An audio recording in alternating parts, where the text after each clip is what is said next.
modèle de Dieu pour la vie quotidienne de ses enfants.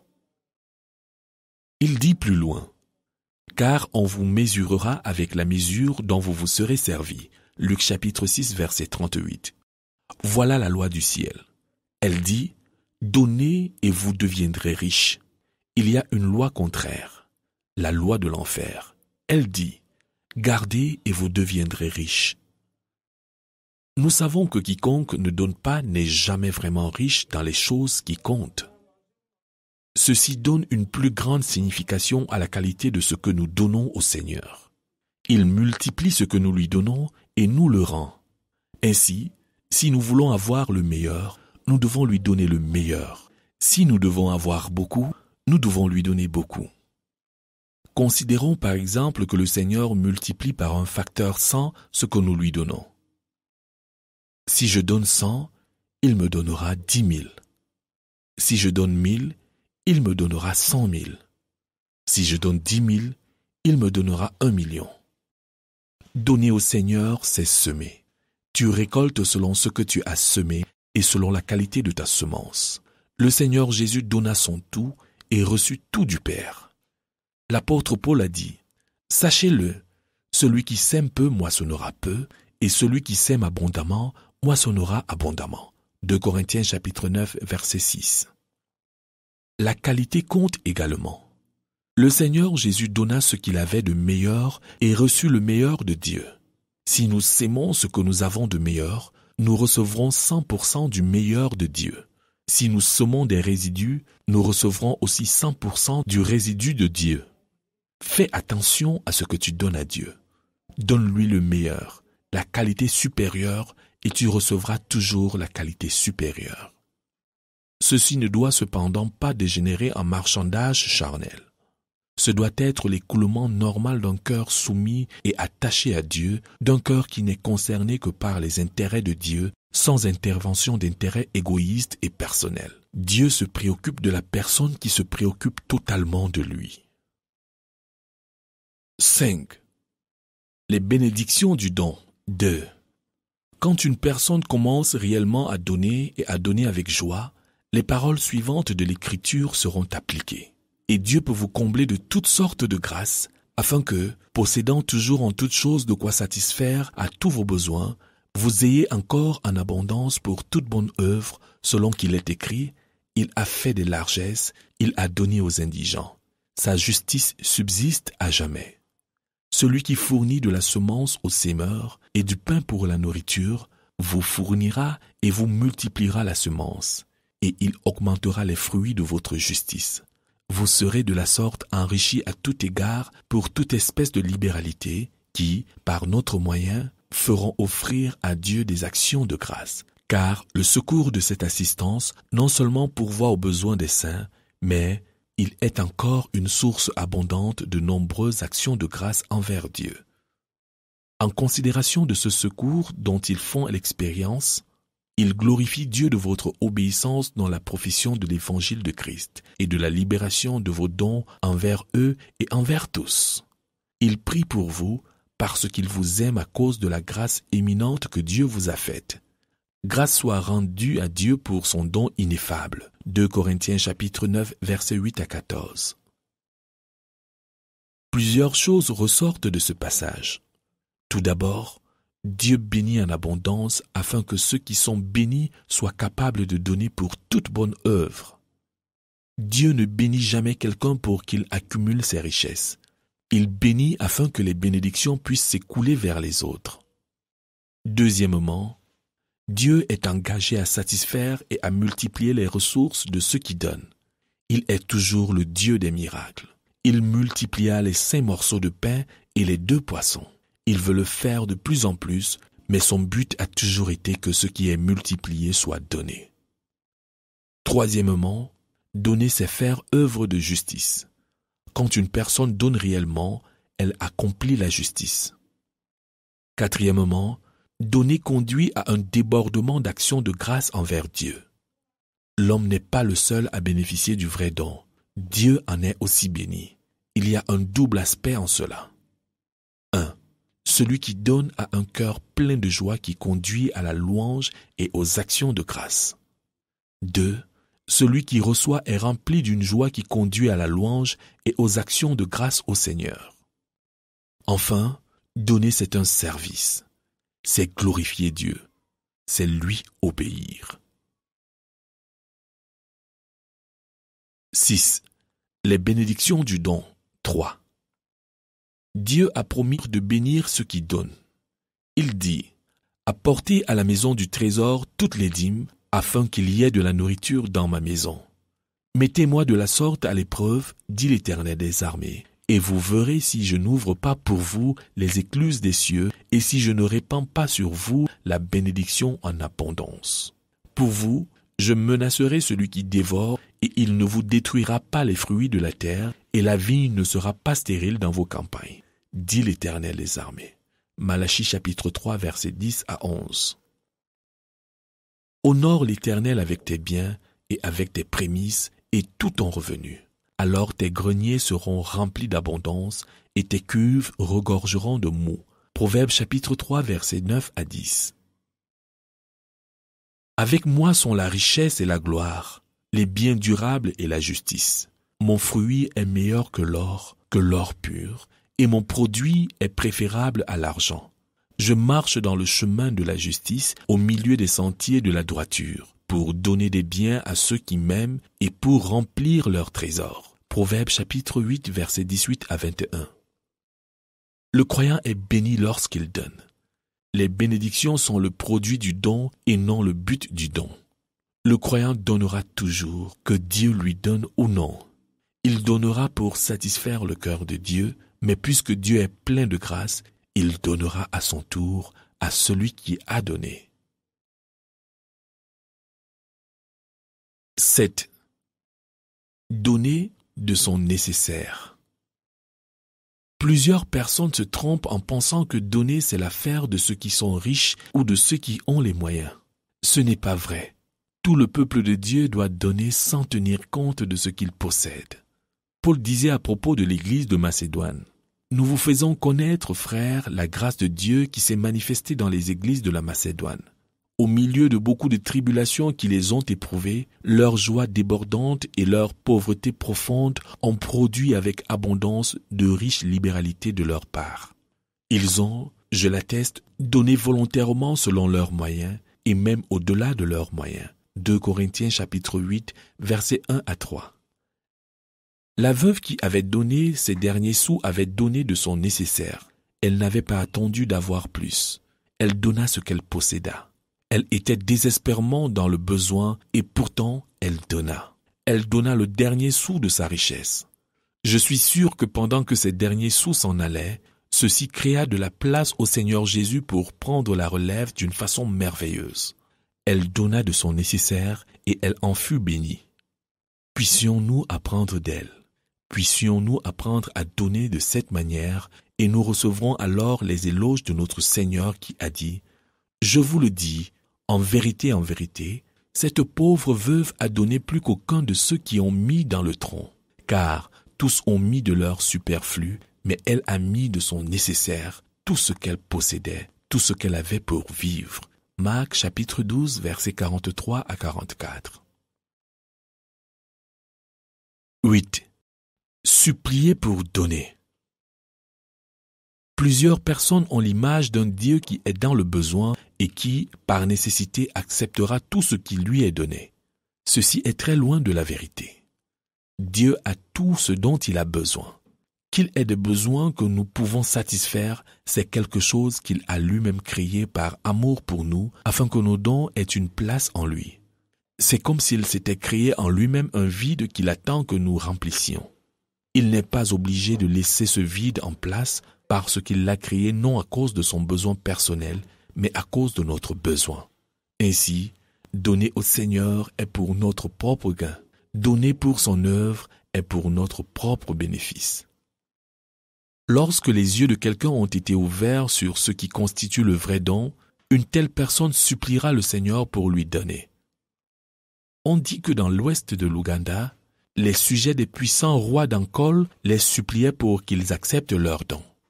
Un homme pouvait par exemple apporter 3 bœufs. Il se prosternerait devant le roi et dirait quelque chose comme ceci. « Ton indigne serviteur est venu te supplier de bien vouloir recevoir de ses mains ces 3 bœufs. Le roi détournerait le regard de l'homme suppliant à genoux et ne dirait rien. Mais c'est son garde qui dirait à l'homme, « Va en paix, le roi a accepté ton cadeau. » L'homme se lèverait alors et s'en irait tout joyeux.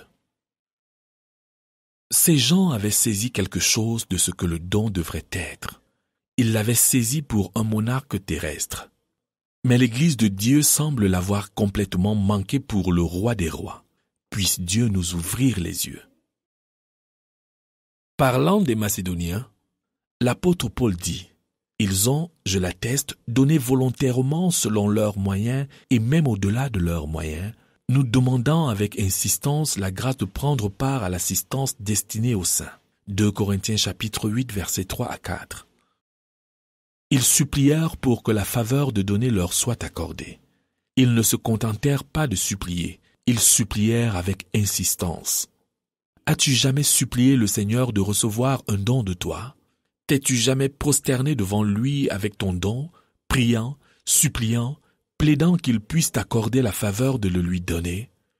As-tu jamais supplié avec insistance, craignant qu'il pourrait te dire non et que ce serait la fin pour toi? As-tu jamais supplié un serviteur du Seigneur qui a reçu un appel spécial et un ministère du Seigneur, lui demandant de t'accorder le privilège de contribuer à ce ministère par tes dons matériels et spirituels? As-tu jamais demandé la faveur d'être partenaire dans un ministère spirituel accompli par quelqu'un pour le Seigneur? 9. Les responsabilités dans le don. Chaque croyant est responsable devant Dieu pour les choses qu'il soutient et encourage.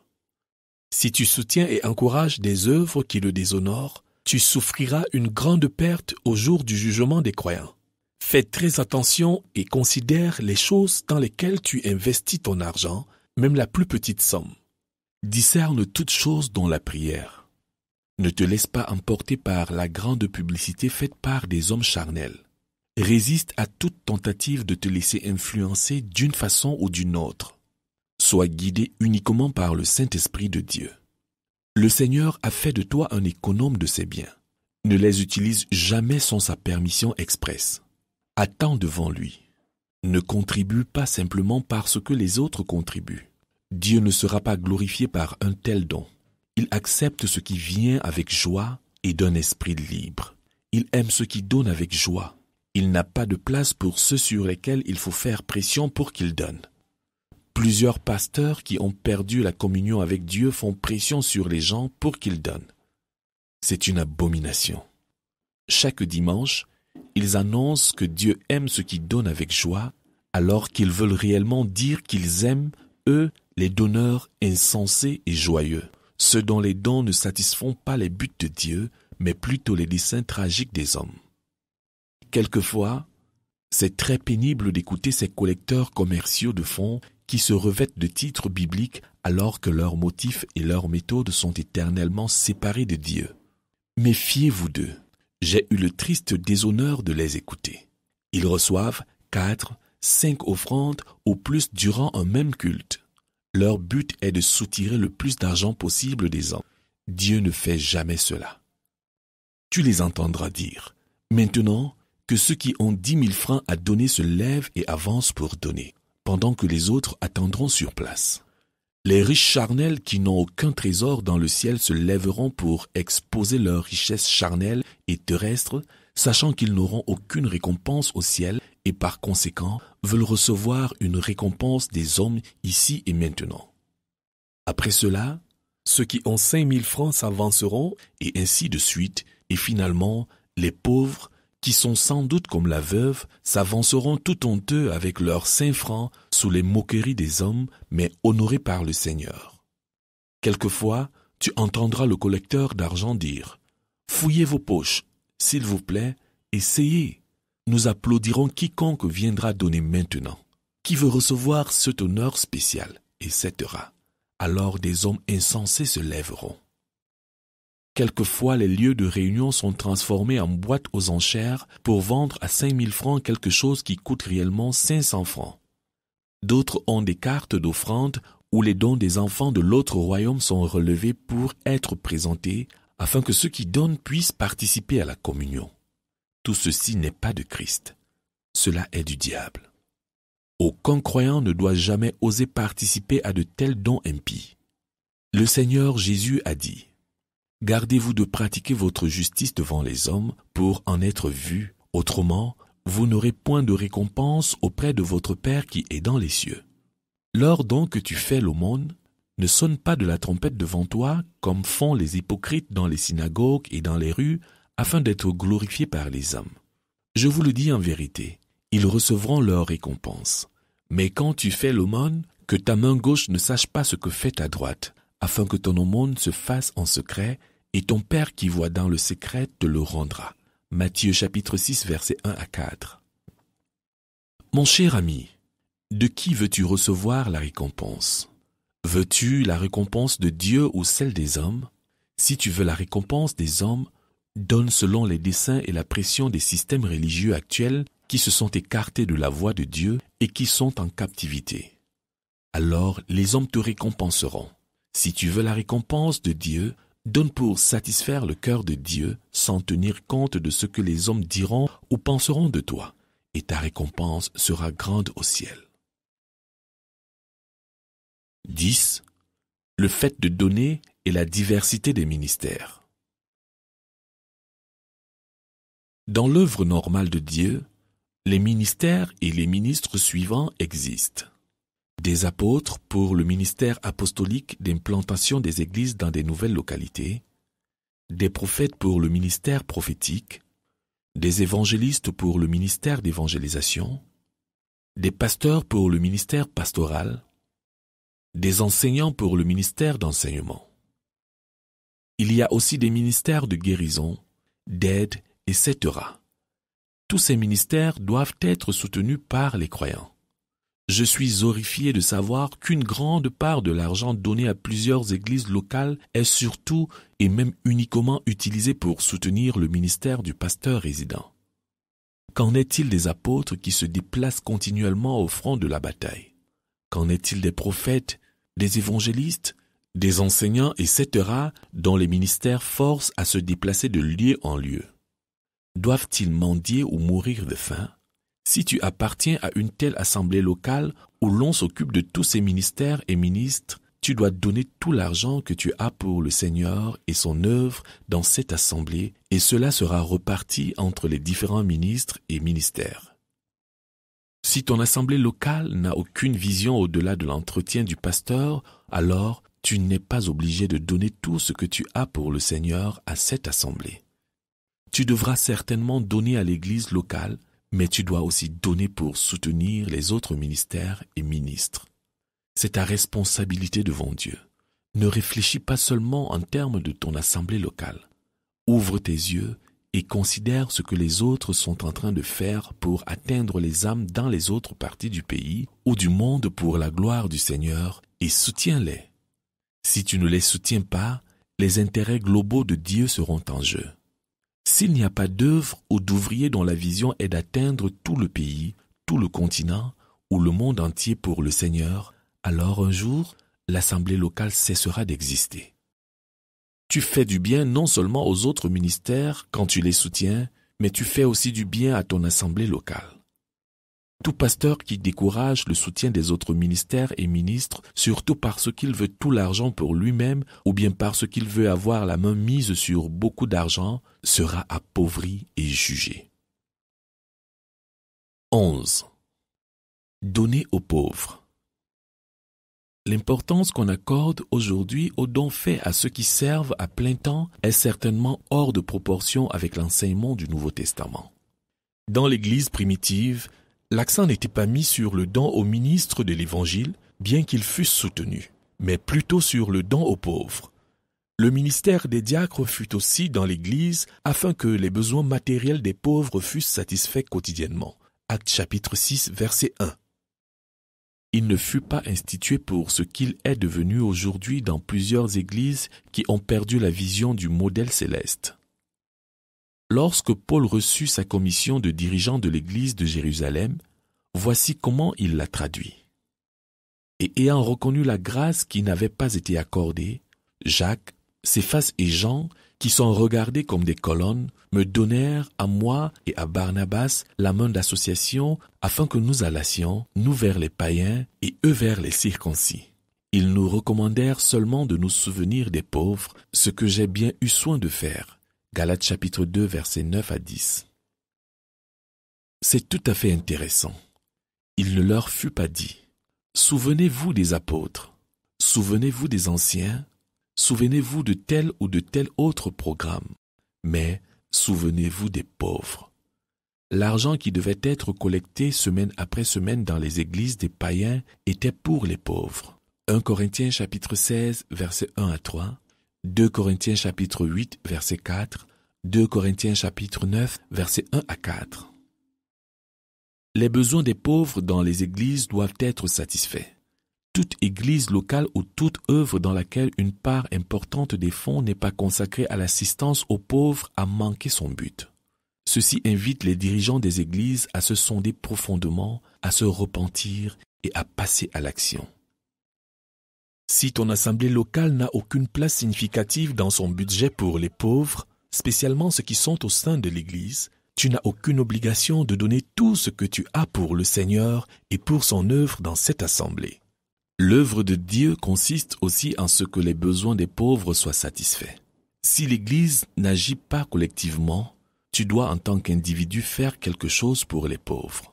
Si tu ne le fais pas, un jour le Seigneur pourrait te dire « Retire-toi de moi, maudit, va dans le feu éternel qui a été préparé pour le diable et pour ses anges. Car j'ai eu faim et tu ne m'as pas donné à manger. J'ai eu soif et tu ne m'as pas donné à boire. » Matthieu chapitre 25, versets 41 à 46.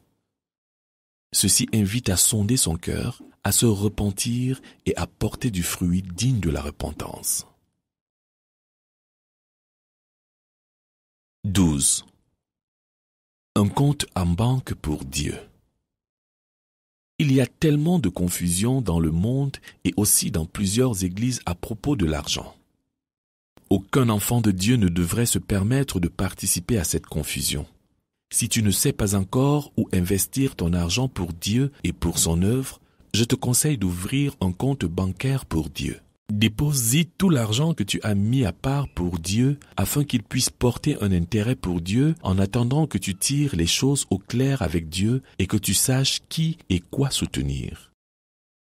Lorsque les choses seront mises au clair, l'argent pourra être alors retiré et investi dans l'œuvre que Dieu aura choisie pour toi afin que tu la soutiennes ou que tu en fasses partie.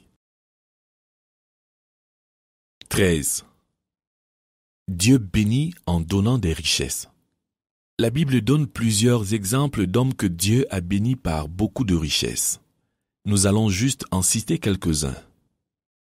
Isaac sema dans ce pays et il recueillit cette année le centuple, car l'Éternel le bénit. Cet homme devint riche et il alla s'enrichissant de plus en plus jusqu'à ce qu'il devint fort riche. Il avait des troupeaux de menu bétail et des troupeaux de gros bétail et un grand nombre de serviteurs. Aussi les Philistins lui portèrent envie. Genèse chapitre 26 versets 12 à 14. Dieu dit à Salomon, « Je te donnerai en outre ce que tu n'as pas demandé, des richesses et de la gloire, de telle sorte qu'il n'y aura pendant toute ta vie aucun roi qui soit ton pareil. » 1 Roi chapitre 3 verset 13. Il était dit à propos d'Ézéchias. Ézéchias eut beaucoup de richesses et de gloire. Il se fit des trésors d'argent, d'or, de pierres précieuses, d'aromates, de boucliers et de tout objet qu'on peut désirer. Des magasins pour les produits de blé, en mou et en huile, des crèches pour toute espèce de bétail et des étables pour les troupeaux. Il se bâtit des villes et il eut en abondance des troupeaux de menu et de gros bétail, car Dieu lui avait donné des biens considérables. 2 Chroniques chapitre 32, versets 27 à 29. Il fut dit de Job avant sa souffrance, « Dieu a béni l'œuvre de ses mains et ses troupeaux couvrent le pays. » Job chapitre 1, verset 10. Après sa souffrance, la Bible dit, « Pendant ces dernières années, Job reçut de l'Éternel plus de bénédictions qu'il n'en avait reçu dans les premières. Il posséda 14 000 brebis, 6 000 chameaux, 1000 paires de bœufs et 1000 ânesses. Job chapitre 42, verset 12. Dieu est encore près de nos jours à bénir les hommes en leur accordant beaucoup de richesses. 14. Les dangers des richesses. Lorsque le Seigneur bénit les hommes par des richesses, ce n'est pas pour qu'il les accumule. Lorsqu'il enrichit quelqu'un, son but est que cette personne ait beaucoup afin de donner aux autres. Il y a un bon nombre de raisons pour lesquelles le Seigneur ne peut pas donner à quelqu'un beaucoup de richesses pour ses intérêts égoïstes. Tout d'abord, l'argent a une grande capacité d'emprisonner ceux qui en possèdent et de détourner leur amour du Seigneur Jésus vers l'amour de l'argent. L'argent entre en compétition avec Dieu pour l'honneur de l'adoration. Le Seigneur Jésus dit, « Nul ne peut servir deux maîtres, car ou il haïra l'un et aimera l'autre, ou il s'attachera à l'un et méprisera l'autre. Vous ne pouvez servir Dieu et Mammon, les richesses. » Matthieu chapitre 6, verset 24. Le Seigneur savait ce qu'il disait. Il a parfaitement raison. Il a toujours eu raison. Il dit plus loin qu'il est difficile à ceux qui se confient dans les richesses d'entrer dans le royaume des dieux. Il est facile pour un chameau de passer par le trou d'une aiguille qu'à un riche d'entrer dans le royaume des dieux. Marc chapitre 10, versets 24 à 25. L'histoire tragique du jeune homme riche illustre clairement ces vérités. Il avait presque toutes les qualifications requises pour devenir disciple. Cependant, une seule chose détruisit toutes ses chances. Il était trop riche. Le Seigneur lui dit, « Il te manque une chose. Va, vends tout ce que tu as, donne-le aux pauvres, et tu auras un trésor dans le ciel. Puis viens et suis-moi. » Mais, affligé de cette parole, cet homme s'en alla tout triste, car il avait de grands biens. Marc chapitre 10, versets 21 à 22. Cette histoire tragique s'est répétée dans 1 million de vies qui ont raté le meilleur de Dieu. Cette histoire tragique s'applique-t-elle à ta vie? As-tu des inclinements pour l'amour de l'argent, ce qui pourrait faire qu'un jour l'histoire de ta vie ressemble à celle de ce jeune homme riche? Le Seigneur Jésus avait aussi attribué le manque de maturité spirituelle et le manque de fruits dans plusieurs vies à la convoitise des richesses. Il dit, « D'autres reçoivent la semence parmi les épines. Ce sont ceux qui entendent la parole, mais en qui les soucis du siècle, la séduction des richesses et l'invasion des autres convoitises étouffent la parole et la rendent infructueuse. » Marc chapitre 4, versets 18 à 19. Si tu te plais dans les richesses, tu seras stérile parce que ton cœur est épineux. L'apôtre Paul continua à enseigner dans la même lignée que le Seigneur. Il dit, « C'est en effet une grande source de gain que la piété avec le contentement, car nous n'avons rien apporté dans le monde et il est évident que nous n'en pouvons rien emporter. Si donc nous avons la nourriture et le vêtement, cela nous suffira.